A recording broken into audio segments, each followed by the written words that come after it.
कदरदान साहिबान, भोले बाबा के भक्त महान, गौर फरमाई जा, तशरीफ लाई जा, ये अद्भुत सांप के करिश्मा देखे आई जा। जी हाँ, ये बात का नहीं बिल्कुल साची। इस सांप अपन पोंछ पर खड़ा होके ताता थैया नाची। अरे तू हमरा के का देखा ताड़ू यार, पसंद करो फटाक से। गिफ्ट तोहरा के लेवे के बाद तब पसंद तोहरा के करे पड़ी ना। माफ करो, मेहरारू के पसंद नापसंद के बारे में हमके कोनो जानकारी नहीं है। पहने के तोहरा के बाद पसंद भी तोहार रही। अच्छा अच्छा, हाँ ओके।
परेशान लागत आड़ू। शीला, यहाँ क्यों बीन बजात रहा?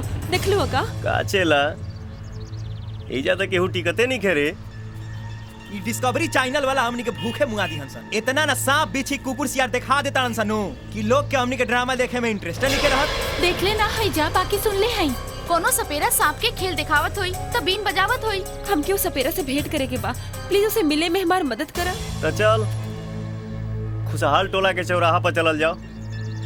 रवा जाई उस्ताद, हमरा बड़ा जोर से प्यास लागल बा। हम तनी पानी बोझ के आवत तनी। रवा जाई।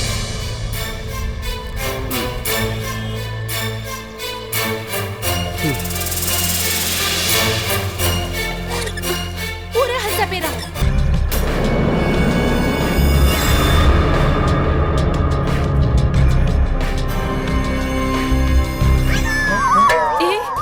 अभी तू ही बीन बजात रहा का? तू पहले काम बतावा। देखा, बहुत जरूरी काम बा, प्लीज बता दा ना। हमरा सिवाय और कोनो सपेरा लौकत आई जा ना। बिना मतलब के नु दीवार में कपार फोड़ा तारू लोग। उ बीन हम ही बजावत रही। सच में तू ही बजात रहा? प्लीज एक बार और बजावा ना, हमके सोने के बा। प्लीज। ए बजावत काहे नहीं खिस? बजावा ना। बजाओ बजाओ, कोनो टेप रिकॉर्डर है का? सवेरे से बीन बजावत अतरी पसरी सब जुड़ा गिल बा।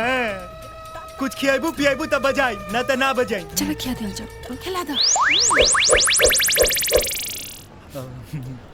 ए महाराज, तनी जल्दी से खाई।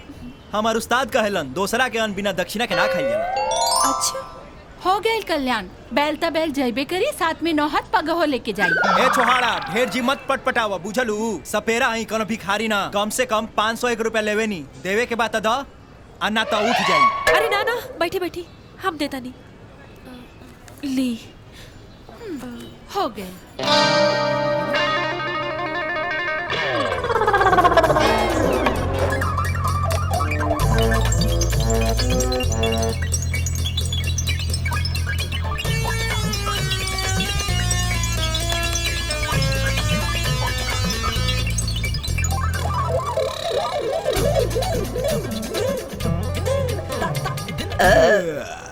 ए महाराज, तनी अब तक बिनवा सुना दी ना।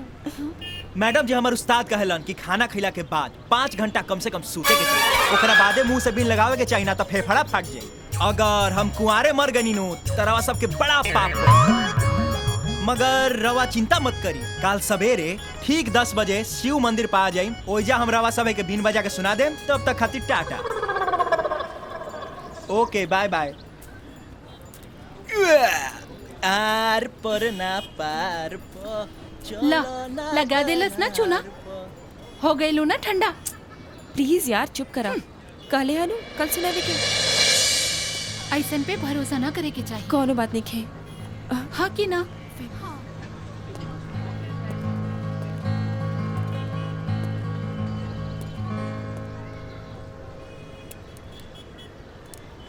हम मजनू की तरह ये अंगूठी लेके पूरा मार्केट घुमाता नहीं और तुम एजा बाड़ू।